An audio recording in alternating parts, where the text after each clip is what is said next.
ces critères ne dépend de nous. Personne ne choisit l'endroit de sa naissance, ni sa famille. Alors, doit-il comparaître devant le tribunal de Dieu et être jugé pour être né dans un pays qui n'a pas connu le christianisme?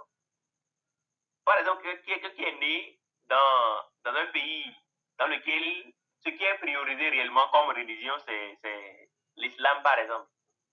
Qu'est-ce que vous allez dire? Quelle est sa destinée? Vous allez dire, bon, non, comme lui, il est né là-bas, là, il est malchanceux. Bon, c'est l'enfer qu'il a choisi comme ça. C'est l'enfer qui sera réellement sa dernière destination du moins. Ça peut aller? Est-ce qu'on peut continuer? Oui, Pascal, s'il te plaît. Oui. Dès que tu vas sentir le besoin de bouger, dis-moi de bouger, s'il te plaît. Il n'y a De pas de bouger problème. le PowerPoint, quoi. Parce que il ne faut pas que je me perde, tu comprends? Il n'y a pas de souci. Oui. Il n'y a pas de souci. Alors, comme je le disais, mais aucun de ces critères ne dépend de nous. Être né, personne n'a jamais. Par exemple, moi, je n'ai pas choisi être né dans une famille chrétienne. Je n'ai pas choisi être né au Bénin. Je n'ai pas choisi être né en Afrique. Mais je me suis retrouvé ici. Ça veut aller? Je me suis retrouvé juste ici. Alors, doivent-ils comparer ces gens-là? Aucun de ces critères ne dépend de nous. Personne ne choisit l'endroit de sa naissance, ni sa famille, ni sa tribu, ni le pays dans lequel il doit être né. Alors, doivent-ils comparaître devant le tribunal de Dieu et être jugés pour être nés dans un pays qui n'a pas connu le christianisme? En fait, est-ce que Dieu a toujours offert son salut en Jésus-Christ en son temps et en tout lieu? Dieu s'est révélé et il continue de se révéler. Ça peut aller? Dieu s'est révélé et il continue de se révéler. Lorsqu'on parle de la révélation, c'est quelque chose qui était caché et au fil du temps, arrivé à un moment où il devait être connu, on a dévoilé cela. On a enlevé le voile qui couvrait cela. On a enlevé le voile qui couvrait cela. Donc, la page 3, la page suivante. Nous allons voir maintenant dans le chapitre 1 la question centrale. Le chapitre 1 qui traite de la question centrale, nous allons voir 3 catégories de personnes concernées. Merci beaucoup, c'est ça réellement la page qui suit. Ça peut aller? Donc, ici nous voyons sur le premier point des populations isolées. Donc, c'est les peuples qui, pour des raisons historiques ou géographiques, n'ont jamais eu accès à la prédication chrétienne. Là, c'est la première catégorie de personnes à qui il faut penser lorsqu'on parle de la destinée des gens qui ne sont pas réellement évangélisés, qui n'ont pas entendu parler de Christ. Maintenant, deuxième catégorie, les gens d'autres religions, par exemple les musulmans, les bouddhistes, les animistes, les athées, des millions d'humains nés dans un contexte religieux différent. Ça peut aller. Le gars, il est né, sa famille, son père était un vaudou, si bien quoi. Il était un adepte de vaudou. Son père, c'est ce que son père connaît. Son père l'a initié depuis son enfance. Son père l'a mis dedans. Quelle est sa destinée? Est-ce que nous allons dire que lui, il est malchanceux, lui, il a une malédiction toute sa vie, donc ce qu'il a choisi, c'est la malédiction, ce qu'il a choisi, c'est l'enfer ou quoi? Maintenant, la troisième catégorie de personnes, c'est les personnes de l'Ancien Testament. C'est les personnes de l'Ancien Testament. Ceux qui ont vécu avant l'incarnation du Christ et avant la diffusion de l'Évangile. Donc, lorsqu'on parle des personnes non évangélisées, on parle des personnes de ces 3 catégories qui sont réellement concernées. Ça peut aller?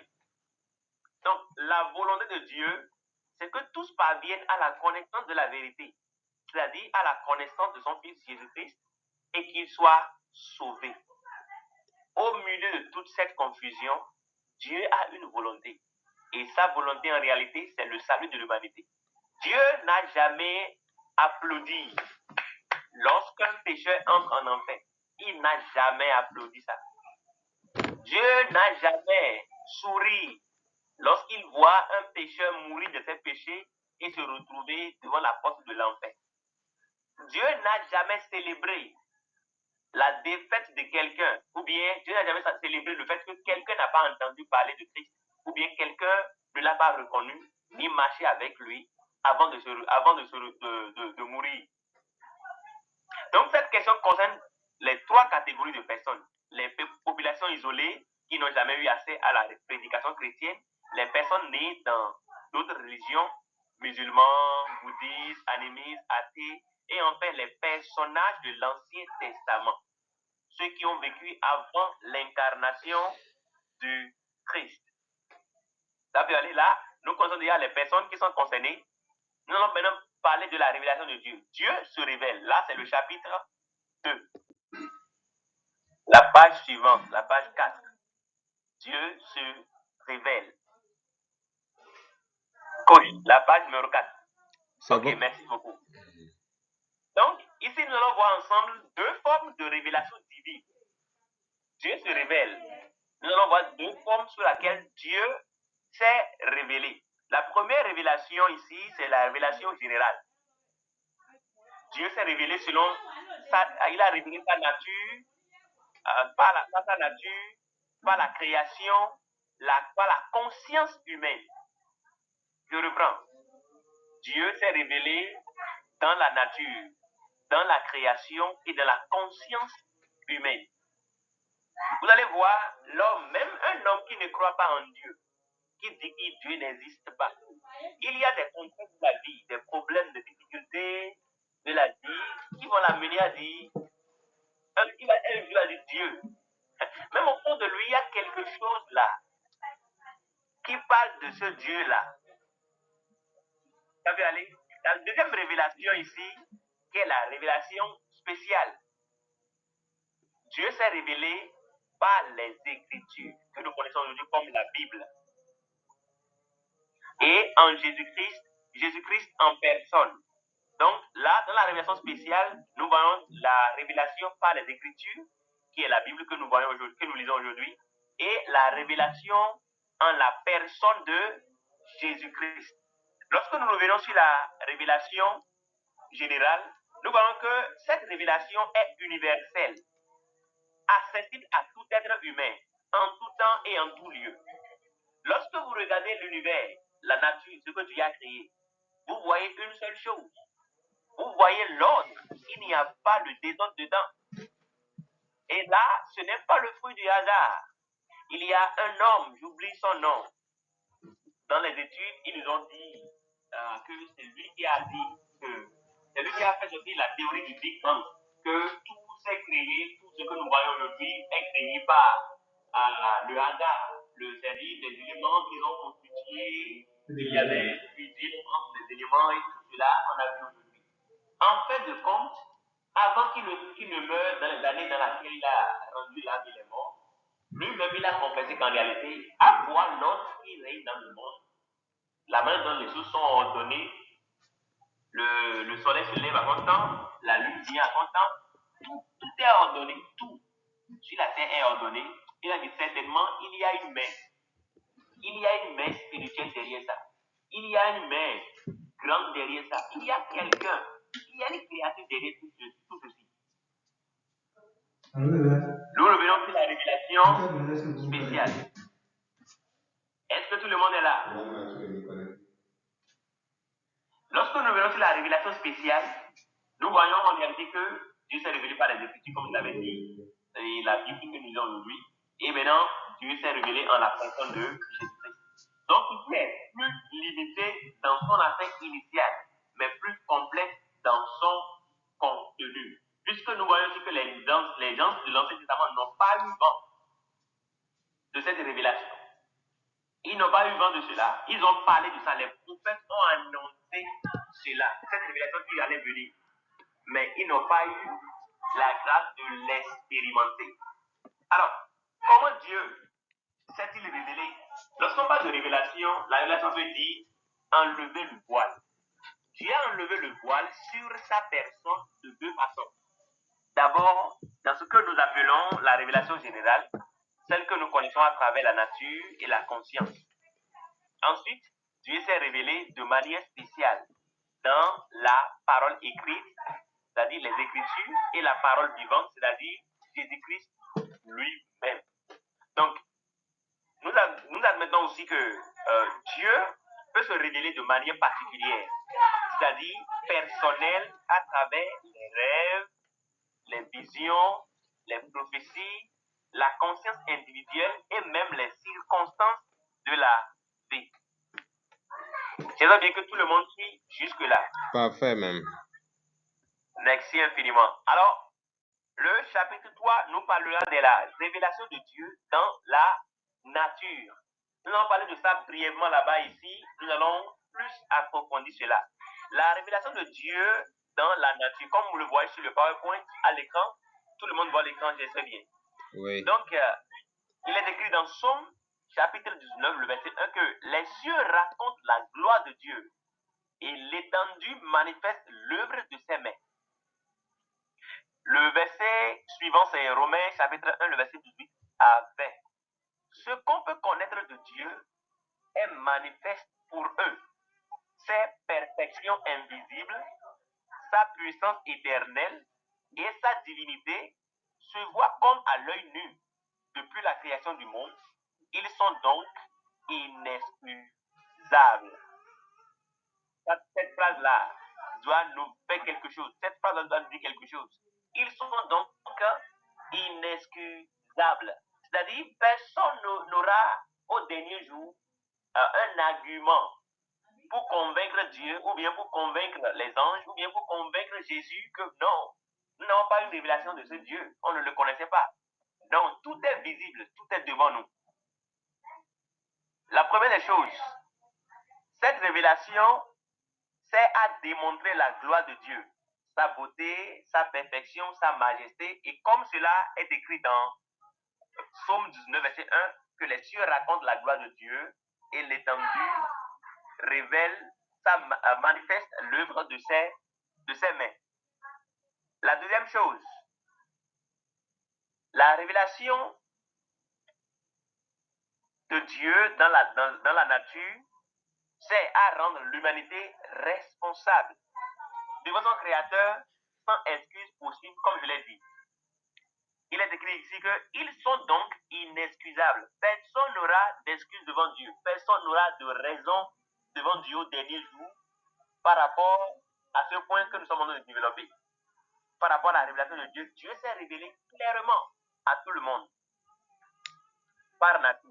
Même qu'il est possible de connaître un architecte à partir de son ouvrage, Dieu peut être connu à partir de ce qu'il a créé. Donc c'est exactement ce qui poussait le jeune berger David a dit: les cieux racontent la gloire de Dieu et l'étendue manifeste l'œuvre de ses mains. Et Paul reprend cette même déclaration, comme nous voyons dans Romains chapitre 1, le verset 18 au verset 20.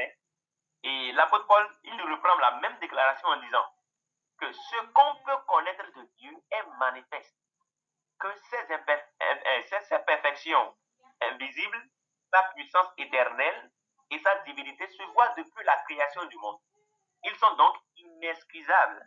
Donc cette révélation de la nature poursuit deux objectifs: démontrer la gloire de Dieu, sa beauté, sa perfection, sa majesté, et rendre l'humanité responsable devant son Créateur sans excuse possible. Alors, cela nous amènera à continuer avec le chapitre 4 qui parle de la révélation de Dieu dans la conscience. La révélation de Dieu dans la conscience. Et tout le monde voit l'écran, je me permets de continuer en même temps et je dis ceci: comme si cela ne suffisait pas, Dieu a aussi décidé de se révéler dans la conscience humaine. Il a placé sa loi dans la conscience de l'homme et c'est cette loi qui nous rend moralement responsables. Ça peut aller? Cette loi nous rend moralement responsables. Pour l'exprimer, donc Paul exprime en Romains chapitre 2, quand les païens qui n'ont pas la loi font naturellement ce que prescrit la loi, ils sont à eux-mêmes une loi. Ça peut aller? Il y a les païens qui connaissent réellement la loi, comment marcher avec Dieu. Ils connaissent vraiment la loi, ce qu'il faut faire, ce qu'il ne faut pas faire, parce que cela est inscrit dans leur conscience. C'est inscrit en eux. C'est inscrit en eux, c'est quelque chose qu'ils ne peuvent pas, en toute sincérité, ils ne peuvent pas nier. Certains pensent en réalité que, attention, certains pensent que le sursaut de conscience que nous expérimentons du moins, est un signe que l'Esprit de Dieu habite en nous. Ce n'est pas le cas. Même le païen, le non-croyant, expérimente ce sursaut de conscience. Parce que Dieu a placé sa loi dans le cœur de chacun. C'est différent de l'œuvre de l'Esprit, c'est qui agit spécifiquement dans la vie du croyant. Amen. Amen. Est-ce que tout le monde est là? Parfait, mon frère. Amen. Oui. Seigneur vous fortifie au nom de Jésus. Là, nous avons vu les révélations de Dieu. Dieu s'est révélé dans la nature, Dieu s'est révélé dans la conscience, et ce n'est pas encore fini. Dieu s'est révélé dans plusieurs aspects. Et par la grâce du Seigneur, avec le coach Mathieu, nous allons voir la suite de cette conférence, la suite de ces révélations que Dieu a mis à la disposition de l'humanité et qui le rend responsable devant Dieu et inexcusable. Merci infiniment, que le Seigneur nous fortifie au nom de Jésus. Je laisse la parole au coach Mathieu. Ok, merci. Bravo, monsieur Pascal. Je viens d'essayer pour ta fille, pour là où tu nous as conduit. C'est un thème très important, comme tu l'as dit. Savoir quelle est la destinée des personnes non évangélisées. Pourquoi, quel est l'objectif que nous poursuivons derrière tout ceci? C'est d'abord le fait que nous voulons contribuer à être utilisés par Dieu afin de donner réponse à certaines choses que nous pensons souvent, mais que nous n'avons pas de réponse. Et qui ont de réponses, il y a d'autres qui vont vous dire, non, cette question-là, est-ce que ça va nous apporter quoi? Non. Lorsque vous allez vous retrouver devant des gens qui vont poser ça, et vous allez dire, bon, on ne sait pas, on va dire que vous n'êtes même pas sûr de ce que vous dites. Si c'est forcément Jésus, on va croire là. Et ceux qui sont des enfants, et ceux qui sont qui sont nés morts, et ceux qui n'ont jamais écouté l'évangile. Et quand on commence par vous dire ça, en tant qu'évangéliste, vous allez commencer par gratter la tête pour dire que, ah, vraiment, hein, vous avez raison, est-ce que c'est vraiment sérieux ce dans quoi nous sommes? Donc, c'est pour avoir des arguments pour être équipé que nous organisons cette conférence. Elle vient vraiment à point nommé. Donc, voici, moi, je vais continuer. Voici ce que moi, je vais faire. Déjà, nous avons déjà vu avec Monsieur Pascal, depuis là-bas et jusqu'ici, et le thème d'abord, c'est où est-ce que ceux qui n'ont jamais écouté l'évangile iront? Il s'agit des personnes qui ont vécu dans des milieux islamiques jusqu'à mourir. Il s'agit des personnes qui sont des personnes de l'Ancien Testament où Jésus-Christ n'était pas encore venu sur la terre physiquement pour mourir. Mais comment ils vont être sauvés? Comment ils iront? Est-ce qu'ils iront au ciel ou bien en enfer? Comment ils seront jugés? Ça doit nous préoccuper parce que nous-mêmes, nous avons des gens, des personnes qui, quand ils sont morts, on s'est demandé où est-ce qu'ils iront. Vous voyez, où est-ce qu'ils iront? C'est pertinent. Alors, je vais continuer avec la suite. Ce que je veux montrer maintenant, c'est quoi? D'abord, M. Pascal nous a montré que si nous allons tenir compte de la manière dont Dieu va juger ceux qui n'ont jamais écouté l'évangile, nous pouvons dire que Dieu sera juste de les jeter en enfer parce que si ils n'ont pas accepté les preuves naturelles dans la nature de Dieu, pourquoi Dieu va se trouver obligatoire de leur donner autre preuve? C'est comme par exemple, vous enseignez un élève et vous savez que l'élève là, il s'est dit en lui-même que quoi que ce que tu vas faire là, jamais je ne vais pas t'accepter. Pourquoi vous perdez votre temps à lui donner des arguments pour le convaincre, alors que lui-même sait que ce n'est pas les arguments il a besoin d'aller en enfer. Il a besoin vraiment que pour le laisser faire ce qu'il veut. C'est pour dire qu'il y a des gens et des preuves ne peuvent jamais les suffire. Mais nous avons vu avec M. Pascal que la révélation générale de Dieu suffit déjà pour conduire l'homme, pour inciter l'homme à chercher Dieu. Et c'est ça que nous allons voir dans la suite. Je vais appuyer. Ici, nous voyons déjà les limites de la révélation générale. Quand nous parlons de la révélation générale, le thème, c'est simple. C'est le fait que Dieu montre qu'il est Dieu lorsque nous regardons dans la nature, quand je vois par exemple un montre, derrière une montre, je vois un horloger. Derrière une construction, je vois des maçons, un plan, une construction, des personnes qui ont construit. Derrière ce monde, le fin réglage des choses, l'homme doit voir Dieu derrière tout cela. Ouais, c'est pourquoi la Bible dit que mais c'est celui qui dit que Dieu n'existe pas, c'est un fou. Parce que il regarde tout ça, les arbres, tout est dans sa place, il dit que Dieu n'existe pas. Alors, est-ce que le hasard peut produire de l'ordre? Est-ce que dans votre vie, même lorsque votre vie n'est pas en ordre, est-ce que vous avez vu que, est-ce que vous avez vu que quelque chose de bon est sorti dedans? Mais comment nous pouvons dire que tout est parfaitement fait dans le monde et c'est vraiment venu du hasard? Donc, ici, la révélation générale, c'est-à-dire le fait que Dieu nous a démontré dans la nature, est vraiment importante. Mais la question qu'on se pose, c'est que si la révélation générale, c'est-à-dire le fait que Dieu nous ait montré à nous qu'il existe, si c'était suffisant, pourquoi encore nous avons parlé encore de la révélation spéciale ou bien spécifique, qui est quoi? Le fait que Dieu s'est révélé à travers les Écritures, à travers la Bible. Dieu nous parle, Dieu nous dit qu'il est. Lorsque nous lisons les Écritures, ou bien encore la révélation personnelle, où Dieu se montre à nous personnellement à travers des rêves, des visions. Vous voyez? Mais déjà, la révélation générale, lui, nous permet vraiment, il nous incite à chercher Dieu. Lorsque l'homme voit déjà que Dieu existe, il va commencer par faire des efforts pour le connaître, pour le connaître, pour le connaître. C'est ça on a écrit en bas en bleu là. La révélation générale est largement suffisante pour inciter tout être humain à chercher Dieu davantage. Et celui qui cherche Dieu sincèrement recevra une révélation plus grande. Donc, les limites de la révélation générale, c'est quoi? Lorsque je vois Dieu dans la nature, cela ne me montre pas que ce Dieu est forcément trinitaire. Donc, la révélation générale ne nous enseigne pas que Dieu est trinitaire. La révélation générale ne nous parle pas de la mort, de la résurrection de Jésus-Christ. Quand je vois les arbres, je vois la nature et j'ai dans ma conscience les lois de Dieu là.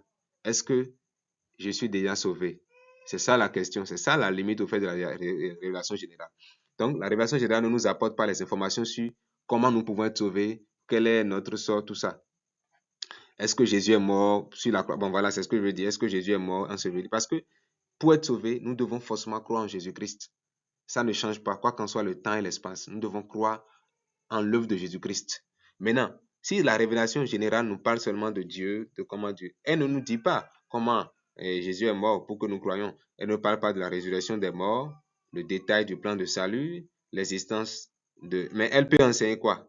L'existence de Dieu, ainsi de suite. Maintenant, la suite. Ici, nous allons voir que Dieu se laisse trouver par quiconque le cherche. Je suis passé au PowerPoint suivant. Ici, nous voulons comprendre, nous voulons voir comment Dieu peut se révéler maintenant aux hommes. Dieu se révèle aux hommes. Si déjà la révélation par laquelle Dieu se révèle à tous les hommes dans la nature est insuffisante, alors il faut que celui qui a déjà, Dieu a déjà fait le premier pas, lui s'est déjà révélé à nous dans la nature. Et nous voyons que Dieu existe, il est parfait, il est un Dieu d'amour. C'est pourquoi, avant de créer l'homme, il a créé le jardin. Donc, l'homme est venu comme dans un berceau, comme on prépare le berceau à un enfant pour vivre dans ce que Dieu a préparé. Donc, Dieu est un Dieu d'amour. Quand nous voyons ce que Dieu a créé, nous savons. Maintenant, Dieu a déjà fait le premier pas pour nous montrer qu'il existe. C'est à nous maintenant de le chercher. Cela voudrait dire, voici ce que nous voulons dire. Celui qui, sur la base de la révélation générale, décide de chercher Dieu sincèrement, Dieu lui accorde une révélation spécifique sur la personne de son Fils Jésus-Christ, car il n'y a de salut en Jésus-Christ. Je l'ai dit. Voici ce que vous devez comprendre ici. Il faut comprendre ici que, déjà, quand je regarde dans la nature, je vois que Dieu existe, ça ne suffit pas. Je dois chercher à connaître plus ce Dieu, à me renseigner qui est ce Dieu, à prier, à avoir une vie où c'est qu'on va sentir que le gars, il cherche Dieu. Et c'est en cherchant Dieu là que je vais retrouver Jésus-Christ. Parce que Dieu s'est révélé en Jésus-Christ et je vais croire en Jésus, je serai sauvé. C'est ça en réalité le résumé de tout ce qu'on fait faire. Maintenant, nous allons voir les passages bibliques qui prouvent que lorsque nous cherchons Dieu dans la nature, nous voyons déjà que Dieu existe à travers la nature. Lorsque nous continuons par le chercher, nous trouvons Jésus-Christ. Voici les versets qui le dit. Le premier verset, c'est Jérémie 29, verset 13, qui est ici, qui dit, « Vous me chercherez et vous me trouverez, si vous me cherchez de tout cœur. » Donc, si quelqu'un qui vit dans un pays islamique, qui vit dans un pays où on n'a jamais annoncé l'évangile, a regardé dans la nature et a vu déjà que Dieu existe, et continue pas chercher, pas mener une vie pieuse, pas chercher ce Dieu, à se questionner seul dans la chambre, qui est ce Dieu? Comment je peux le connaître? Il peut même essayer de prier, de parler, parce que cette personne, peut-être, il peut s'asseoir et parler. Et Dieu, je veux que tu te démontres à moi. Je veux te connaître. Ah, ce Dieu est merveilleux. Quand il commence par dire ce Dieu-là, Dieu se dépêche pour faire quoi? Pour lui parler de Jésus. Deuxième verset, Proverbe 8, verset 17. Ceux qui me cherchent, c'est dans l'écran, le point 2. Ceux qui me cherchent me trouvent. Ça, c'est une promesse. Et Dieu est quelqu'un, il honore sa parole. Il dit que si vous me cherchez, vous allez me trouver. Comment on peut dire, nous, les hommes du 21e siècle, que si quelqu'un regarde dans la nature et il voit Dieu, et il continue pas à chercher Dieu, Dieu ne va pas lui démontrer Jésus-Christ. Dieu va lui démontrer Jésus-Christ, c'est tout. C'est de ça nous parlons. C'est si simple que ça. Troisième point. D'autres vont dire que bon, ça c'est l'Ancien Testament. Laissez-nous avec l'Ancien Testament. Le Nouveau Testament maintenant. Matthieu 7, 7 à 8. La Bible dit, quiconque demande reçoit, et quiconque cherche trouve. Ça c'est Jésus qui parle. Hein, que si quelqu'un cherche Dieu, il va le trouver. Et Jacques va conclure en disant, dans Jacques 4, verset 8, approchez-vous de Dieu, et il s'approchera de vous. Et si Dieu veut se démontrer à nous, on dit que Dieu s'est manifesté dans la personne de Jésus-Christ. Donc, celui qui regarde la nature, il voit Dieu. Celui-là, il continue pas à chercher ce Dieu et il tombe sur Jésus, il croit, il est sauvé. Mais celui qui dans la nature ne voit pas Dieu et il voit qu'il faut adorer le soleil, qu'il faut adorer la lune là, celui-là, Dieu ne peut pas vraiment autre chose pour lui. Donc, nous allons évoluer. Le point suivant. Donc, nous voulons maintenant voir des exemples palpables de ce que nous disons dans la Bible, des personnes qui n'ont jamais eu accès à l'évangile de Jésus-Christ, c'est-à-dire que la mort naturellement, ils n'ont pas entendu comme ça, mais qui en cherchant Dieu l'ont découvert. Voilà. Donc, nous allons continuer ici. Donc, nous voyons quatre chercheurs de Dieu dans l'Écriture. Nous allons parler d'abord de Enoch, après nous allons parler de Job, de Abraham et de l'eunuque éthiopien. Vous voyez, trop d'arguments. Nous, on ne parle pas de notre tête. On n'est pas venu ici pour enseigner les doctrines humaines. Nous parlons Bible et uniquement Bible. Et donc, si quelqu'un peut contredire la Bible et dire que ce que nous disons est faux, donc là, maintenant, on ne sait plus quel livre nous allons utiliser pour le convaincre. Nous travaillons avec la Bible. Alors, le premier exemple que nous avons ici, c'est Enoch. Vous devez savoir avec moi que Enoch a vécu dans un moment où Moïse n'était pas encore là. Donc, c'est pourquoi on dit Enoch est septième depuis Adam. Quand on dit Enoch est septième depuis Adam, cela veut dire que Enoch fait partie des générations juste après Adam. Donc, Enoch, le septième Adam, il n'était pas juif. Enoch n'a pas connu la loi de Dieu. Mais parce qu'il a cherché Dieu avec diligence, Dieu lui a révélé le retour triomphal de Jésus-Christ, alors que Christ n'est même pas encore né. Ici, nous voyons un événement vraiment majestueux. Nous voyons que Enoch était né, quand vous lisez la Bible dans Genèse 5 et Jude 14, verset 15. Nous voyons, je vais voir, Jude 14 à 15. Je vais voir ici rapidement. Jude 14 à 15, la Bible a parlé de ça. Donc, quand vous lisez Genèse 5 aussi, c'est pour vous montrer vraiment que Enoch a vécu dans une période où il n'y avait pas encore la loi de Moïse. Donc, quand on lit Jude 14 et 15, ça dit ceci. Ça dit, c'est pourquoi aussi, c'est aussi pour eux qu'Enoch, le septième depuis Adam, a prophétisé en ces termes. Voici le Seigneur est venu avec ses saintes myriades pour exercer un jugement contre tous et pour rendre compte à tous les impies parmi eux de tous les actes d'impiété qu'ils ont commis et de toutes les paroles injurieuses qu'ont proférées contre lui des pécheurs impies. Donc déjà, Dieu n'a pas encore choisi le peuple juif, il n'y a pas encore la loi de Moïse, il n'y a rien de ça. Enoch vivait dans une période où il n'y avait rien, qu'on parle de la loi, la Bible, tout ça, ce n'était pas encore en ce temps. Mais Enoch, parce qu'il cherchait Dieu. La Bible dit qu'Enoch a marché avec Dieu. Et parce qu'il cherchait Dieu, d'abord il a vu dans la nature, il voit que ce monde qui est si bien fait ne peut pas être un fruit de hasard. Donc, en cherchant ce Dieu-là, qu'est-ce qui s'est passé? Il a marché avec Dieu, il obéissait, il menait une vie pieuse. Parce que vous savez, quand on trouve Dieu dans la nature, cela façonne notre manière de vivre.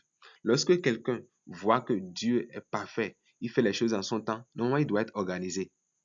Lorsque quelqu'un voit la manière dont Dieu le délivre dans des situations difficiles, il doit aimer ce Dieu.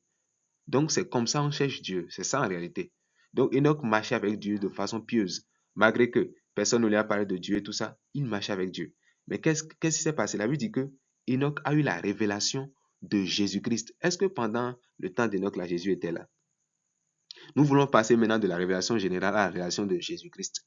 Maintenant, nous voyons que le moyen pour connaître Jésus, c'est chercher Dieu dans la nature et chercher Dieu dans l'obéissance. Et c'est comme ça que nous découvrons Jésus, dans un moment où l'évangile n'est pas encore là. On dit que Enoch a prophétisé que Jésus va venir avec ses saints anges. Ça, c'est dans l'Apocalypse, c'est déjà à la fin. Mais malgré ça, Enoch savait déjà que ça va se passer. Ça veut dire que Jésus s'est révélé à lui. C'est pourquoi nous disons haut et fort que celui qui cherche Dieu avec sincérité, Jésus se lui paraît. Tu peux être musulman, quoi que tu sois, et tu veux être sincère avec le Dieu qui a créé le ciel et la terre, tu tomberas sur des rêves de Jésus. Tu auras des visions sur Jésus-Christ. La deuxième personne que nous voyons, c'est Job. Donc, on a dit que Enoch a été enlevé. Voilà. Donc, deuxième exemple, nous voyons Job. Nous voyons Job qui, je vais... voilà. Un instant, nous voyons Job. Vous savez, et normalement, c'est le livre de Job qui doit être le premier livre de la Bible, selon les recherches. Donc, Job a existé avant. Vous voyez? Et Job a existé dans une période où il y avait... Je viens.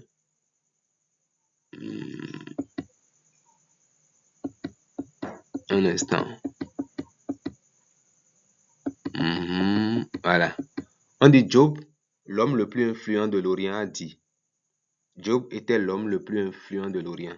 Quand nous parlons de l'Orient là, c'est de l'autre côté d'Israël et autres. Donc ce n'est pas le peuple de Dieu directement. Donc, Job a dit quelque chose qui nous a dit, je sais que mon Rédempteur est vivant. Quand nous parlons de Rédempteur, le mot Rédempteur veut dire salut, sauver. Comment Job, qui n'a pas encore vu Jésus-Christ, qui n'a pas encore tout ça, sait que Jésus est vivant. Alors que pendant ce moment, la Bible dit que Job vivait, quand nous lisons dans Job 1.1, Job vivait au pays d'Ur, en Chaldée. On dit que c'est un territoire généralement situé à l'est d'Israël, hors de la terre promise, hors du peuple hébreu. Et là, il n'y avait pas encore en ce moment la loi de Moïse. Vous savez, les spécialistes, comme je l'ai dit, ont situé le livre de Job avant Moïse. Vous voyez, le livre de Job est venu même avant Moïse. Maintenant, on dit que Job n'avait pas les 10 commandements. Il n'avait pas le tabernacle. Il n'avait rien de ce qu'on appelle le culte. Donc, il n'avait rien de la révélation spéciale donnée plus tard à Israël. Mais Job n'était pas, malgré qu'il n'était pas israélite, il n'avait pas accès à la loi. Il n'avait donc accès qu'à la révélation générale. Donc, si Job ne connaissait rien encore de la loi de Moïse et autres, ça veut dire qu'il se basait sur la nature, sur la conscience, la loi qui est dans son cœur. Il reconnaît ce qui est bien, ce qui est mauvais. Et ça suffit déjà pour qu'il puisse adorer Dieu. Et Dieu s'est révélé à lui. Et c'est pourquoi il a dit, mon Rédempteur se lèvera le dernier. Je verrai Dieu dans ma chair. Ça, c'est dans Job 19, verset 25 à 26. Vous savez, cette connaissance vraiment vient vraiment de Dieu. C'est une connaissance qu'aucune observation de la nature ou de la conscience ne peut produire. Parce que quand vous regardez dans la nature, qu'est-ce qui vous montre que Dieu va vous sauver? Donc, la révélation générale est limitée. Donc, la révélation spécifique en Jésus-Christ se démontre lorsque nous nous donnons à connaître Dieu. Et c'est là, il parle de Rédempteur. Ça, c'est de salut. C'est le salut qui est déjà là, hein, les amis. Pardon, c'est le salut. C'est le salut, c'est le salut. Donc, Job a dû recevoir une révélation spéciale accordée parce qu'il cherchait Dieu sincèrement. Vous voyez? Et la Bible le dit dans Job 1, on dit que Job craignait Dieu. Quand les gens sont nés dans des pays où on n'a pas entendu parler de l'évangile de Jésus-Christ, est-ce qu'au moins ils ont la crainte de Dieu? Est-ce que les lois même que eux-mêmes là, ils se sont données là, ils ont obéi à ça? La Bible dit dans Romains que ils ont rejeté Dieu. On dit que les perfections visibles, tout ce que nous pouvons connaître de Dieu là, est révélé dans la nature.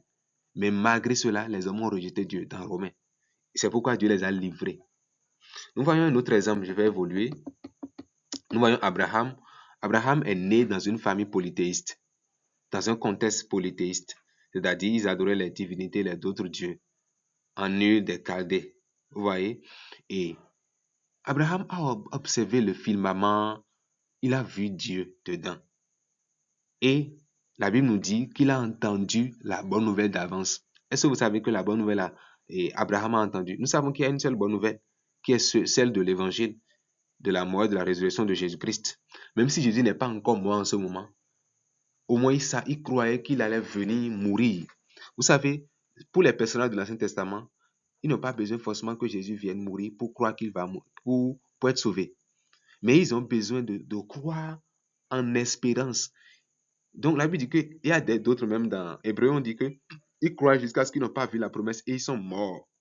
Afin que nous autres, ça c'est dans Romains, dans Hébreu plutôt, désolé, dans Hébreu, il dit que, dans Hébreu, je crois, chapitre, je vois, on dit que les gens, ils croient jusqu'à ce qu'ils n'ont pas vu. C'est pourquoi, je peux même trouver ça. Voilà, Romains et Hébreux 11, verset 39. Tous ceux-là, à la foi desquels il a rendu témoignage, n'ont pas obtenu ce qui leur a été promis. Dieu ayant en vue quelque chose de meilleur pour nous, afin qu'ils ne parviennent pas sans nous à la perfection. Dieu voulait que tout le monde soit sauvé. Il veut que beaucoup de personnes soient sauvées. C'est pourquoi il a tardé sa promesse. Pour que les gens puissent vraiment avoir la chance. Donc ceux-là, ils attendaient le Messie jusqu'à ce qu'ils n'ont pas pu voir pour que Dieu atteigne aussi les autres nations qui sont les païens. Donc c'est un peu ça. Donc quand nous prenons Abraham, Abraham est né dans un contexte où il n'y avait pas encore, il était né dans un contexte de polythéiste. C'est pourquoi il y a des gens aussi qui sont nés dans des familles où c'est le vaudou, autres ils adorent jusqu'à ce qu'ils sont morts sans entendre l'évangile une fois. Ces personnes, quel sera leur sort? L'enseignement de ce soir nous montre qu'en réalité, ces personnes, Dieu sera juste de les juger parce que s'ils avaient cherché Dieu dans la nature, ils n'ont pas commencé par prendre le bois et s'agenouiller, ils n'ont pas commencé par prendre le sable pour s'agenouiller en tant que Dieu. S'ils avaient considéré Dieu comme Dieu réellement, Dieu va leur annoncer la bonne nouvelle. Dieu trouvera le moyen de se révéler à eux, comme il a fait à Abraham, parce que c'est une promesse qu'il a dit. Dernière personne, nous voyons l'exemple de l'eunuque éthiopien. D'abord, je voulais appuyer cet exemple en disant que quand nous disons que Abraham a d'avance a entendu la bonne nouvelle, c'est la Bible qui le dit. Hein. Vous pouvez lire Galates 3, verset 8. Prenez encore. Je vais lire Jean 8, verset 56 là. C'est Jésus qui parle ici. Hein. C'est pas quelqu'un d'autre, c'est Jésus même qui parle. On va voir. Jean 8, verset 56. La Bible dit ceci. Jean 8, verset 56. Je ne sais pas si c'est ma batterie qui est déjà, mais je vais mettre ça en charge. Ou bien quelqu'un a quitté. Quelqu'un est venu. Allô, vous êtes là? Non, il n'y a pas de nouvelle personne. Attends, d'accord. Je vais voir. Il n'y a pas de nouvelle personne. Ok, je ne sais pas si c'est ma batterie que vous avez, mais je vais mettre ça en charge. Donc, je parlais. Et aide-moi à lire Jean 8, verset 56, s'il te plaît. Ok. Jean chapitre 8, verset 56. Je vais ouvrir ça rapidement. C'est bon, c'est dans le champ. Ok. Jean chapitre 8, le verset 56. Dit ceci. Abraham, votre père, a tressailli de joie de ce qu'il verrait au jour. Il l'a vu et il s'est réjoui. Voilà. Vous voyez? On dit quoi? Abraham.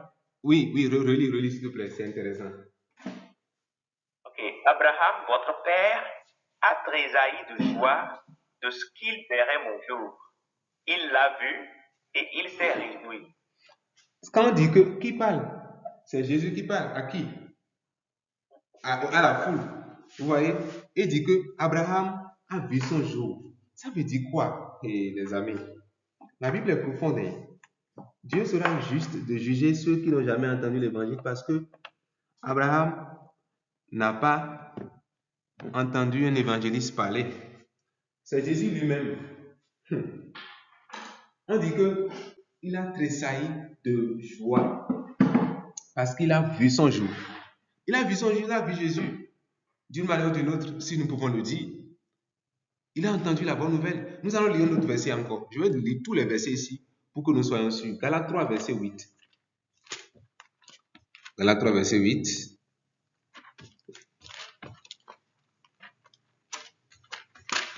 Pascal, si tu trouves, tu peux lire aussi. Ok, le passage, je vais écrire même dans le chat d'abord et le lis maintenant. Ok.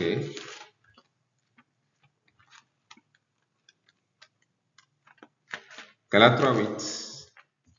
On y va. Ok, Galates chapitre 3, le verset 8. Je lis ça rapidement. Galates 3.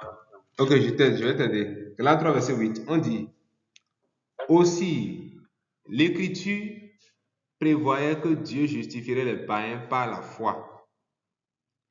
On dit aussi, l'Écriture prévoyant que Dieu justifierait les païens par la foi, a d'avance annoncé cette bonne nouvelle à Abraham. Deux points, toutes les nations seront bénies en toi. Ce verset est profond.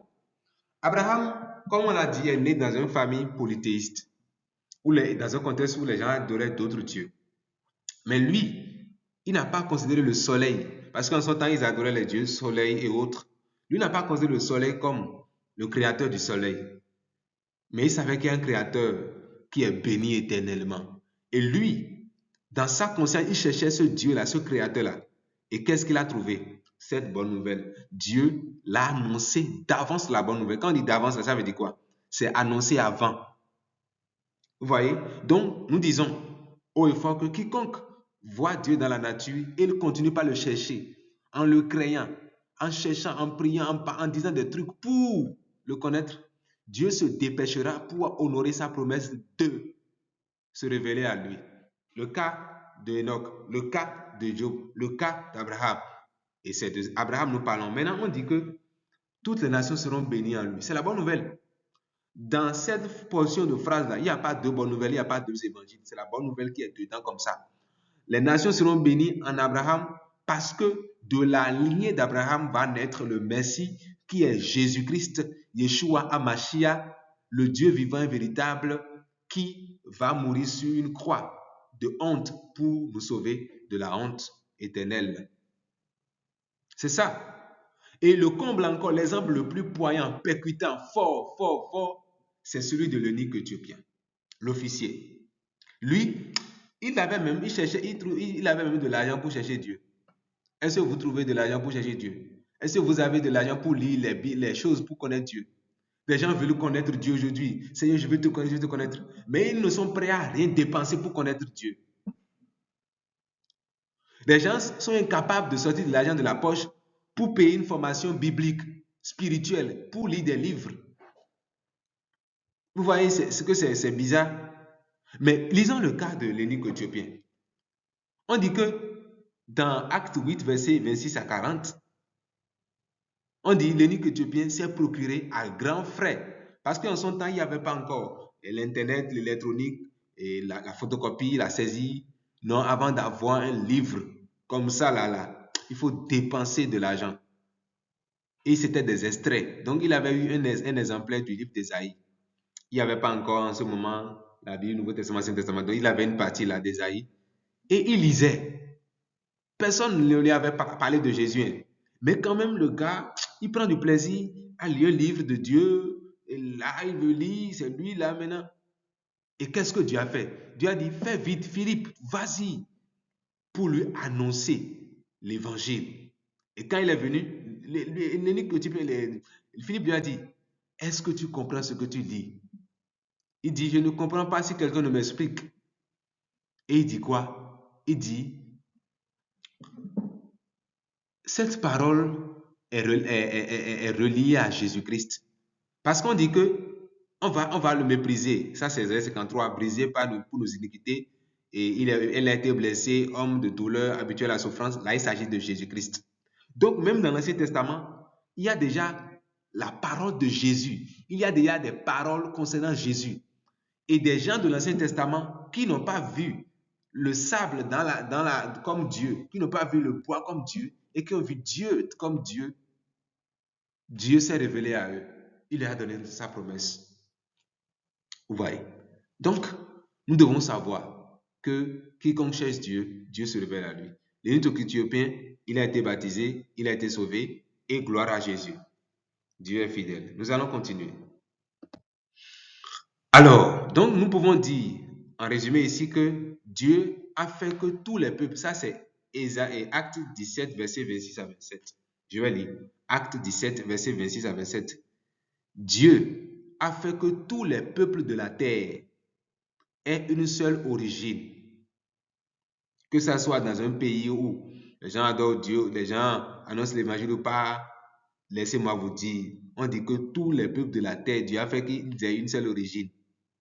Quand les gens même vous disent que, on n'est pas un, il y a les blancs, il y a tout ça, nous sommes un après tout. C'est le même sang qui est en nous, qui nous identifie. Vous voyez, nous sommes venus tous d'une même origine. On dit que Dieu a fait ça afin qu'il cherche le Seigneur et qu'il s'efforce de le trouver en tâtonnant. Qui sont ceux qui s'efforcent aujourd'hui? Qui n'ont pas écouté l'évangile? Et c'est à cause de ça, Dieu va les amener au ciel. Dieu amène les gens au ciel par l'ignorance. Ça, c'est quoi ça? C'est quel Jésus ça? Jésus n'est pas mort sur la croix pour que les gens aillent au ciel sans croire en lui. Je vous assure. Voilà. Ça, c'est pour les personnes qui peuvent croire ça.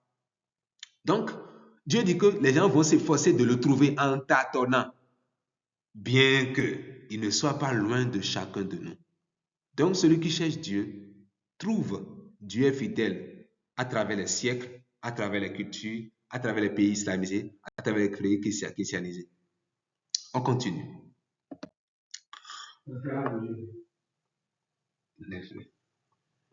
Alors, la bonne nouvelle est que personne ne sera condamné. Je vais vous annoncer 2 nouvelles aujourd'hui. Je tends vers la fin déjà. J'ai 2 nouvelles pour nous. Et je vais d'abord annoncer la bonne. La bonne nouvelle, c'est que personne ne sera condamné pour n'avoir pas entendu parler de Jésus. Ça, c'est la bonne nouvelle. Vous savez, parce que Dieu a promis se rassurer que tous les êtres humains vont entendre. La Bible dit que cette bonne nouvelle du royaume sera prêchée dans le monde entier. Le mot monde entier montre que Dieu a voulu se rassurer que tous les hommes écoutent la parole. Et après cela viendra la fin. Et la Bible nous dit dans Apocalypse 14, verset 6 que il y avait un ange, l'Apocalypse avait vu une vision où il a vu un ange avec un évangile éternel. Vous savez, il y a un seul évangile. Et quand on parle du mot éternel, ça veut dire que ça n'a pas de début, ça n'a pas de fin. Vous voyez? Donc, pour qu'un évangile soit éternel, il faut que cela soit le même par tous les âges. Dans l'Ancien Testament, c'est vrai, Jésus n'était pas encore venu pour aller sur la croix. C'est en Jésus que nous croyons pour être sauvés. Nous ne croyons pas en la nature pour être sauvés là, les amis. Mais en cherchant Dieu dans la nature, nous trouvons Jésus. Mais sans chercher Dieu dans la nature, nous trouvons l'enfer. Vous voyez? Donc c'est ça. Mais la mauvaise nouvelle, c'est que déjà, nous sommes tous déjà condamnés. Et non pas parce que nous ignorons l'évangile, mais à cause du péché. Mais Dieu, dans sa grâce, parce que la Bible dit dans Romains 3, dit que nul n'est juste, même pas un seul, tous ont péché, sont privés de la gloire de Dieu. Mais Dieu nous fait grâce à la hauteur, mais la grâce de Dieu est à la hauteur de cette condamnation. Il a donné un sacrifice valable pour tous, passé, présent, futur. Jésus-Christ a versé son sang en étant Dieu. Il est éternel. Son sang a toute la provision pour sauver les hommes avant lui, pendant lui et après lui. Nous sommes après lui. Nous sommes venus après Jésus. Nous n'avons pas vu. Comme ceux de l'Ancien Testament n'ont pas vu. Vous voyez, la plupart n'ont pas vu. Maintenant, c'est vrai que dans l'Ancien Testament, il y a ce qu'on appelle la Christophanie, où des gens peuvent voir. Il y a ce qu'on appelle l'ange de l'Éternel. Donc Jésus-Christ était même présent dans l'Ancien Testament d'une manière, d'une autre, pas sous le thème de Jésus-Christ. Mais on utilisait le thème l'ange de l'Éternel. C'était la forme de Christ dans l'Ancien Testament qu'on appelle la Christophanie. Vous voyez. Donc c'est un peu ça. Maintenant, nous allons finir en étudiant deux cas spécifiques. Alors, donc, nous voulons voir maintenant, nous venons de voir que si les hommes cherchent Dieu, ils exercent leur raison, c'est-à-dire ils raisonnent bien, ils voient que, ah, vraiment, si je ne suis pas fou, je dois savoir que un Dieu existe. Quand les hommes exercent leur raison pour apprécier vraiment la révélation générale, Dieu leur accorde la grâce de trouver Jésus-Christ. Maintenant, qu'en est-il de ceux qui ne peuvent pas exercer leur raison pour apprécier la révélation générale? Nous parlons des bébés, nous parlons des enfants en bas âge, nous parlons aussi de ceux qui souffrent d'un handicap mental, c'est-à-dire les fous. Est-ce que les fous peuvent apprécier la révélation générale pour croire? Est-ce que les bébés aussi peuvent apprécier la révélation générale pour croire, pour chercher Dieu en réalité? Non, non, non, non, nous ne l'aurons pas. Voici les cas spécifiques que nous traitons. Maintenant, vous devez savoir que j'ai déjà traité la question des bébés là. J'ai déjà fait une vidéo sur ça, donc je vous invite à regarder la vidéo sur ma page Facebook et à commenter, à partager. Normalement, là où nous sommes arrivés, vous devez relayer les bonnes informations parce que le faux est trop relayé. Relayons un peu le vrai pour faire disparaître un peu le faux.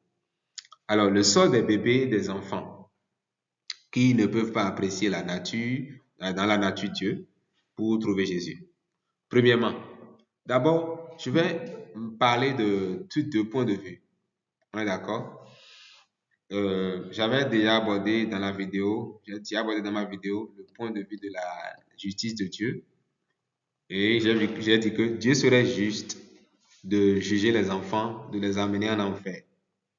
Parce que déjà même dans l'âme là, l'homme, même lorsque l'homme n'est pas encore né là, il est pécheur. Et il est né dans le péché. L'âme de l'homme là est déjà pécheur. David va dire que lui, depuis même le sein de sa mère, il était déjà né dans l'iniquité. Ça, c'est dans Psaume 139, versets 13 à 16. Maintenant, quand nous prenons maintenant aussi le péché originel, les enfants ont hérité aussi de la nature pécheresse. Donc, Dieu serait juste de ne même pas les accorder le salut. Parce que la justice de Dieu demande que Dieu punisse le coupable. Et d'autres vont vous dire que, bon, en fait, il y a des enfants qui, lorsqu'ils arrivent à l'âge de raison, Dieu, ça varie, quoi. Donc, ça dépend.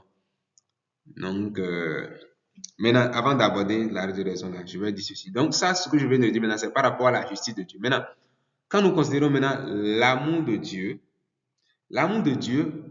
qui triomphe du jugement, ne peut pas, Dieu ne n'exerce pas sa justice sans son amour. Et Dieu n'exerce pas son amour sans sa justice. Vous voyez? Donc, comment Dieu peut satisfaire et sa justice qui demande de punir les enfants, bébés, les handicaps parce qu'ils sont tous pécheurs comme les autres et Dieu doit punir le péché. Et prochainement, je vais faire une vidéo sur ça. Pourquoi un Dieu d'amour jeterait-il les uns en enfer? Donc, ça, je vais parler plus des hommes responsables. Maintenant, ici, il s'agit des bébés. Dans l'amour de Dieu, voyons ce que la Bible nous dit. Quand nous considérons l'amour de Dieu, nous voyons que la Bible n'est pas... La Bible a été claire sur ça. Vous voyez? Je vais donner quelques exemples que j'avais donnés dans ma vidéo. D'abord, les enfants sont incapables de discerner le bien du mal. Et quand nous lisons dans 2 Samuel 12, versets 19 à 22, je crois, nous voyons que quand les enfants d'Israël avaient désobéi à Dieu, Dieu leur a dit que vous n'entrerez pas dans le lieu, dans la terre promise. Nous avons remarqué que Dieu a fait une exception. Dieu a dit que les enfants et ceux qui n'ont pas la capacité de distinguer le bien du mal, ceux-là, ils seront quoi? Exempts. Dieu ne va pas Et eux, ils vont entrer dans le pays. Ils sont l'exemple du jugement de Dieu. Cela montre déjà que Dieu ne traite pas les personnes âgées, responsables, capables, qui, malgré qu'ils ont vu tout, ils continuent pas à rejeter Dieu. Vous savez qu'il y a des gens, même quoi qu'en soient les preuves que Dieu leur donne là, ils vont toujours le rejeter.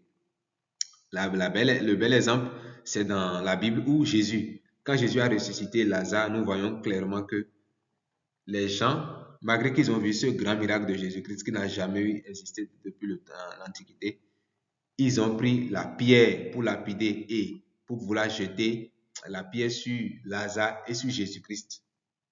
Ils n'ont pas accepté cela. Alors, il y a des gens qui ont déjà signé un engagement par rapport à l'enfer. Et quoi qu'en soit ce que Dieu leur fasse, ils ont dit, Dieu, permets-moi d'aller goûter à l'enfer d'abord. Pardon. Donc, les preuves ne suffisent plus. C'est l'enfer qui suffit pour ces personnes. Je prie que Dieu les rachète. Et donc, c'est l'exemple que je viens de donner, ces enfants d'Israël. Donc, Dieu a fait l'exception des enfants. Et Dieu a dit qu'ils vont entrer. Donc, c'est déjà une preuve que Dieu traite différemment les enfants. Deuxième argument, voyons le cas de David. Donc, le premier exemple que j'ai donné là, désolé, c'est dans Genèse. Ou bien non, c'est dans Deutéronome 1.39. Voilà. Deutéronome 1.39. Deutéronome 1.39. Deutéronome 1.39. Le deuxième, c'est le cas de David. Ça, c'est dans 2 Samuel 12, verset 22. Voilà. Donc, nous voyons Samuel et David. David qui a commis le péché avec Bathsheba. Et l'enfant qui est sorti, qu'est-ce que Dieu a dit? Dieu a dit quoi? Que l'enfant l'enfant est tombé malade et décédé. Le gars a prié, David a prié jusqu'à ce que rien ne s'est passé. Quand l'enfant est mort, il a essuyé ses larmes et dit que pourquoi je vais continuer par jeûner à un enfant qui est mort. Et il a prié que je dis que lui peut ne pas venir vers nous, mais nous irons vers lui. Ça veut dire que David pense que lui-même il ira au ciel, non? Il va voir l'enfant au ciel, non? Oui, c'est ça. Dernier thème, la Bible dit que laissez venir à moi les petits-enfants parce que ce sont ceux qui sont comme eux qui entreront dans le royaume des cieux. Alors Jésus utilise là une comparaison inclusive qui montre vraiment, et c'est vrai, les enfants sont simples et la Bible dit que ce sont ceux qui sont comme les enfants qui entreront dans le royaume des cieux. Ça, ce verset, c'est pour dire que ceux qui reconnaissent leur état d'enfant, ils sont humbles, l'humilité, la simplicité, et ils acceptent l'évangile, se sauver. Maintenant ici, on dit les enfants, ce sont ceux qui sont comme eux. Les enfants sont déjà comme des enfants, non? Donc pourquoi ils vont être transformés? Ils sont déjà comme des enfants, donc ils peuvent entrer. C'est ça. Donc ça, c'est le cas des enfants. Et aussi le cas des handicapés, cela va de soi. C'est Dieu qui sait comment il va les juger, mais Dieu ne peut pas juger quelqu'un.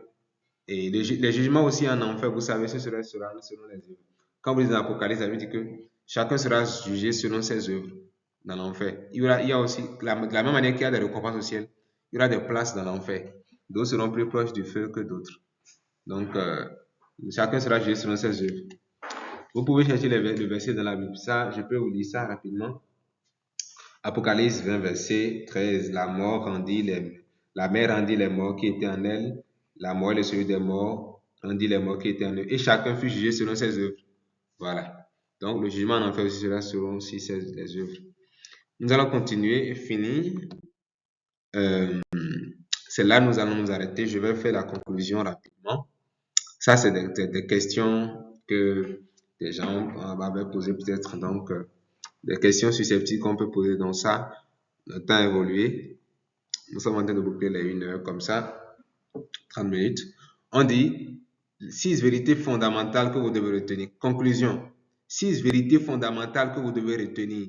Ça, c'est la conclusion. Le résumé est tout. Nous avons dit ce soir que Dieu s'est révélé à toute l'humanité, que ce soit dans l'Ancien Testament, le Nouveau Testament, que ce soit dans la vie réelle, dans les pays où on n'a jamais entendu Jésus. Dieu s'est révélé. Dans quoi? Dans la nature. Quand nous voyons les arbres, il y a un créateur. Quand nous voyons une montre, c'est parce qu'il y a un horloger.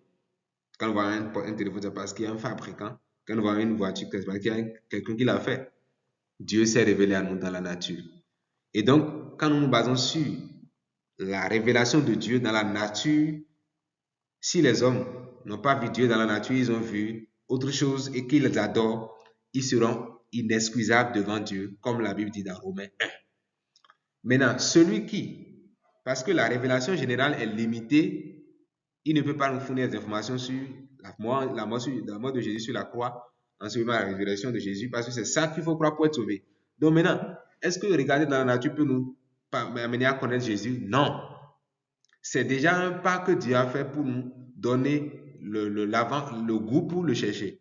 Donc, le point 3 dit que celui qui cherche Dieu le trouve. Si celui qui regarde la nature trouve Dieu et continue pas à le chercher, Dieu va lui révéler Jésus-Christ. Et nous avons vu le cas d'Enoch, qui dans Jude, quand nous avons lu la Bible, dit qu'il a eu la révélation de Jésus-Christ qui va même venir. Alors que Jésus n'est même pas encore venu mourir jusqu'à revenir. Lui, il a vu très loin parce qu'il marchait, il craignait Dieu. Nous avons vu le cas de Job qui vivait dans un milieu où il n'avait pas en son temps, il vivait dans une période où il n'y avait pas encore la loi de Moïse et autres. Parce que Job, normalement, dans les livres, c'est lui qui serait normalement le premier livre de la Bible, selon les recherches. Vous voyez? Donc, parce qu'il est venu, c'est une histoire, une vieille histoire. C'est vraiment, ça s'est passé longtemps avant. Donc, Job n'avait pas encore la version de la loi de Moïse, du culte, tout ça là, mais il craignait Dieu. Et Dieu lui a donné une phrase qu'il a dit, mon Rédempteur se lèvera le dernier. Un cantique que nous chantons toujours. Cela montre que Job, comment il peut connaître le Rédempteur de Jésus, Rédempteur, alors que nous sommes encore dans l'Ancien Testament? C'est parce que il cherchait Dieu dans la nature et Dieu s'est révélé à lui en travers Jésus-Christ. Il a vu que même si son corps périt, il va se relever, il va être ressuscité parce qu'il croit que Jésus viendra régner. Alors donc, le salut est uniquement en Jésus-Christ, le point 4. Et l'enfer et le ciel est toujours une question de choix personnel. Ça, c'est le point 5. Et le dernier point, nous ne sommes pas responsables du salut des autres. Vous savez, vous qui m'écoutez ce soir, est-ce que vous avez déjà reçu Jésus comme votre Seigneur Sauveur personnel? Peut-être que vous entendez chaque jour l'évangile, mais vous n'avez pas encore pris cette décision de recevoir Jésus comme votre Seigneur Sauveur personnel. Je vous invite ce soir à faire cette prière avec moi, parce que il n'y a pas de repentance après la mort. Il n'y a pas de salut dans la mort. Il est mieux pour vous de croire quand vous êtes vivant que de vouloir croire après la mort. Il n'y a pas un évangile qu'on annonce aux gens forcément après la mort. C'est mieux de faire ça vivant, à chaud. Voici comment vous pouvez accepter Jésus. Faites cette prière avec moi. D'abord, je vous dis que ce qui sauve les hommes, ce n'est pas les œuvres, mais c'est la mort de Jésus-Christ sur la croix. Malgré nos péchés, nous sommes condamnés dans nos péchés. Nous sommes destinés à la mort, à l'enfer. Mais Dieu, dans son amour, nous a rachetés par son Fils, Jésus-Christ de Nazareth. Jésus est mort pour vos péchés. Pour mes péchés, il a été enseveli. Et le troisième jour, Dieu l'a réveillé d'entre les morts. Et celui qui croit, comme la Bible a dit, que Jésus est mort, enseveli et ressuscité selon 1 Corinthiens 15, versets 1 à 6, cette personne a la vie éternelle. Quand il meurt à l'instant, il est sûr à 200%, à 300%, à 400%, à éternellement 6% qu'il verra forcément Dieu parce qu'il est sauvé éternellement. Gloire au Seigneur Jésus, le Père de tout, celui qui nous a rachetés par le prix de son sang. Alléluia, amen. Je suis à la fin de ma conférence. Vous avez la place pour poser des questions et que le Dieu de grâce vous bénisse. Alléluia, amen. C'est le moment de poser les questions. Vous avez la parole. Est-ce que vous me suivez là?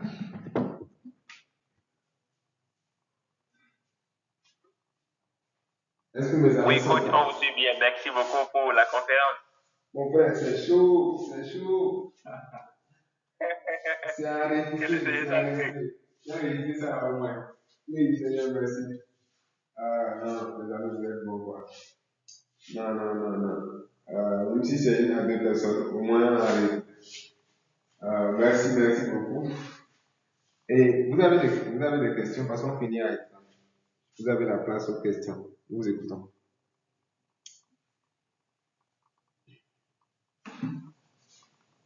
Ah, il n'y a pas de questions. Seigneur. Pourquoi il faut avoir des questions, les amis? Ah, merci Jésus.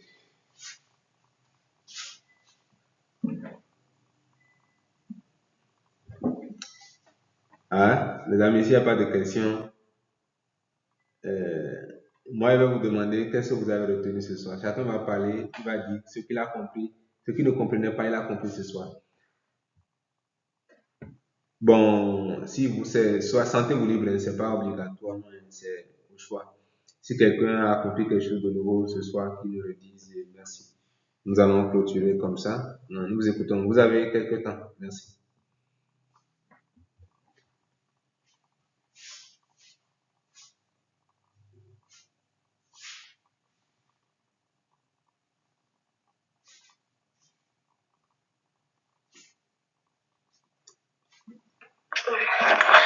Je m'appelle Tchako Fipame. Merci pour la conférence. Alors, pour ma part, ce que j'ai compris de nouveau, c'est ceci. Je pensais que ceux à qui on n'avait pas prêché l'évangile, ceux qui n'ont pas entendu parler de Jésus, surtout ceux qui étaient dans l'Ancien Testament, eux, ils étaient sauvés, disons, en mettant en pratique la loi. Je n'avais pas pensé que dans l'Ancien Testament, il fallait également une révélation personnelle de Jésus-Christ pour être sauvé. Pour moi, c'est qu'ils étaient sauvés en mettant en pratique la loi. Et pour moi, pour quelqu'un qui n'avait jamais entendu parler de Dieu, comme le dit Romain, ils seront jugés en fonction de la loi qu'ils ont dans leur cœur. Ils seront jugés en fonction de cette loi. Et puis, bon, s'ils ont respecté cette loi sans avoir cru en Jésus-Christ, bon, ils peuvent être sauvés du fait qu'ils n'ont jamais entendu parler de lui. Du fait qu'ils n'ont jamais entendu parler de Jésus, du fait qu'on ne leur a jamais parlé de Christ.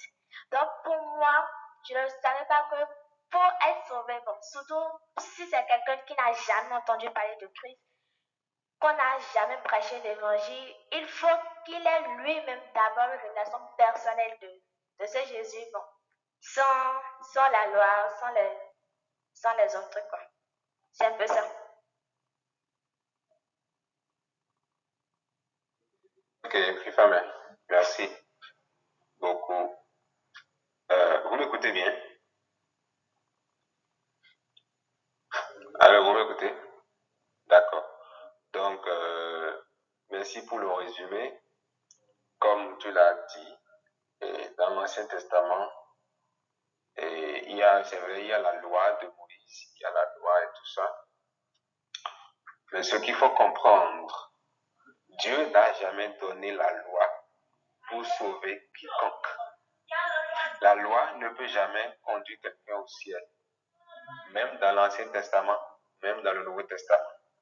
La loi est un instrument, pas un sauveur. Un instrument pour nous permettre de nous conduire vers le sauveur. La Bible dit dans Romains que pendant que nous étions encore enfants, nous étions encore des trucs là, que c'est comme la loi était un pédagogue pour nous conduire à Christ. La loi vous permet de savoir que vous ne pouvez pas faire obéir à Dieu par vos propres forces et vous avez besoin d'un sauveur et d'unique sauveur qui est Jésus de Nazareth. Et dans le Nouveau Testament, la Bible dit clairement que la Bible cite les personnages qui ont cru. Dans l'Ancien Testament, en fait, les gens croyaient en la promesse. Ils croyaient en d'avance. C'est comme ils croyaient en la promesse. Nous, on croit maintenant dans l'arrière. On croit dans l'histoire. Eux croient dans l'espérance. C'est trois choses. Ceux qui, pendant que Jésus n'était pas là, ils croyaient qu'un Messie allait venir. Ils avaient regardé Jésus qui allait venir. Ceux qui sont là quand Jésus était là, eux, le moment, ils doivent croire parce qu'ils ont vu clairement. Le moment, ils doivent vite quoi. Mais encore d'autres n'ont pas cru.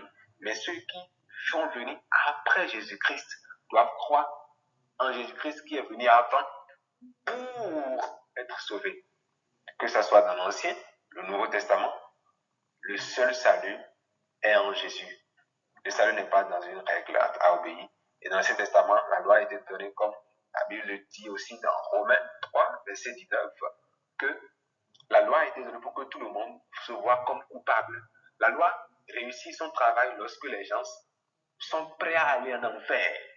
Et donc, parce qu'ils ont fait tout leur effort, ils se retrouvent toujours en enfer, ils ont besoin donc de Jésus pour les sortir de là, à travers la mort, à travers l'ensevelissement, à travers la résurrection de Jésus. Donc, c'est un peu ça la logique.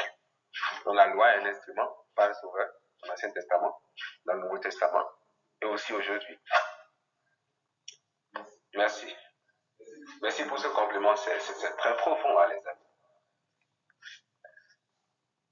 Bon, quelqu'un d'autre, nous vous écoutons. Merci du parler, c'est parfait.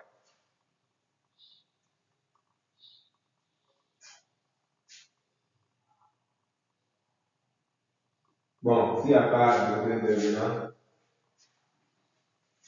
alors les amis, s'il n'y a pas d'autres intervenants, je vais demander à ce que nous puissions prier. Monsieur Pascal, tu as quelque chose à ajouter? Le Seigneur vous fortifie et vous garde au nom de Jésus. Alléluia. Amen. Pour ceux-là qui ont suivi cette conférence jusqu'à la fin, je demande à ce que vous vous acclamez vous-même. Ovationnez pour vous-même. Ovationnez pour vous-même. Ovationnez pour vous-même. Ovationnez pour vous-même. Le Seigneur vous fortifie au nom de Jésus. Amen. La parole de Dieu, vous connaissez déjà toutes ces choses. Vous serez heureux pourvu que vous les pratiquiez. Ça peut aller. Ne soyez pas étonnés du fait que vous n'êtes pas nombreux ce soir. C'est seulement 3 à suivre cette conférence. Certainement que Dieu veut vous utiliser pour ouvrir les yeux des autres.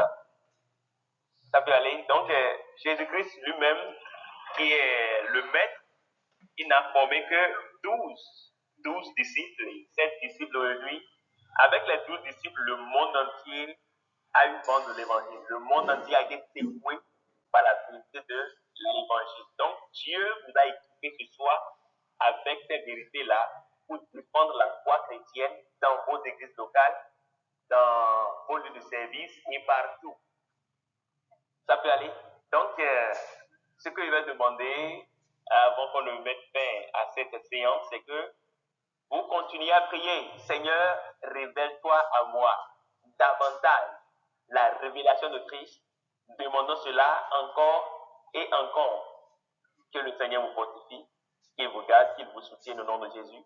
Et soyez des canaux par lesquels d'autres personnes vont suivre des conférences comme ceux-ci. Invitez vos amis, invitez vos proches. Lorsque le lien vous sera envoyé, invitez aussi les autres pour qu'ils puissent être au courant de ces choses. Le Seigneur vous fortifie et vous bénisse au nom de Jésus. Soyez bénis, c'est tout ce que j'ai à dire avant la clôture de cette session. Merci infiniment, cher ami. Je vais demander à notre sœur Hermione de prier pour clôturer.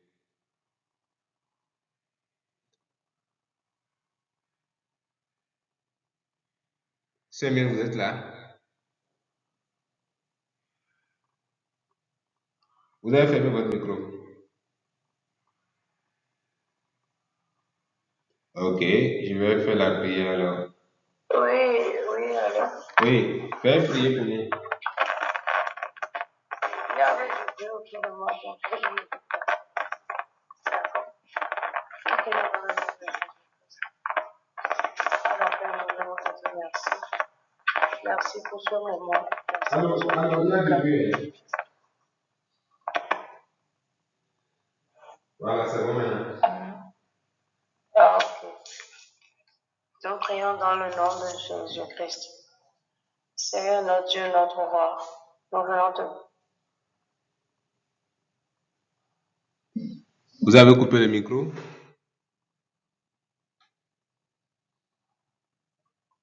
Vous m'entendez? Maintenant, on vous entend. Là, c'est bon? Oui. C'est bon, allez-y. Ok. Éternel Dieu, nous te bénissons, nous t'exaltons, nous te louons pour ce moment où tu nous as nourris, ce moment où tu nous as enseigné au travers de tes serviteurs. Nous bénissons ton Saint-Nom. Nous te donnons toute la gloire Nous prions que ces enseignements que nous avons reçus soient gravés dans nos cœurs et que cela soit comme une lumière dans notre vie. Nous prions d'être des témoins efficaces autour de nous, partout où tu nous envoies, afin que ceux-là qui sont encore dans les ténèbres, ceux-là qui n'ont pas encore eu la révélation, puissent entendre ces messages-là pour la gloire de ton royaume et pour l'extension du royaume. Pour la gloire de ton nom, je veux le dire. Papa, nous te disons infiniment merci. Nous te prions de continuer à nous édifier parce que nous voulons être enseignés, nous voulons être équipés, nous voulons être aguerris, nous voulons acquérir de la connaissance pour être des hommes prêts, des hommes accomplis. Merci de ce que tu le fais. Nous remettons nos formateurs en tes mains. Toi qui les as outillés, toi qui les as donné le cœur de pouvoir partager la nouvelle aux frères. Nous prions, Seigneur, pour que tu les assistes davantage, pour que tu les fortifies dans leur ministère, pour que tu leur donnes encore plus de zèle, plus de moyens pour pouvoir œuvrer pour la gloire de ton nom. Merci, Abba Père, parce que tu l'as fait. Nous te confions cette soirée, que la nuit soit reposante pour chacun d'entre nous et que ton nom soit toujours glorifié, toujours sanctifié. C'est au nom de Jésus en prié. Amen. Amen. Amen. Amen. Amen. Merci à vous et nous vous remercions pour cette soirée. À très bientôt.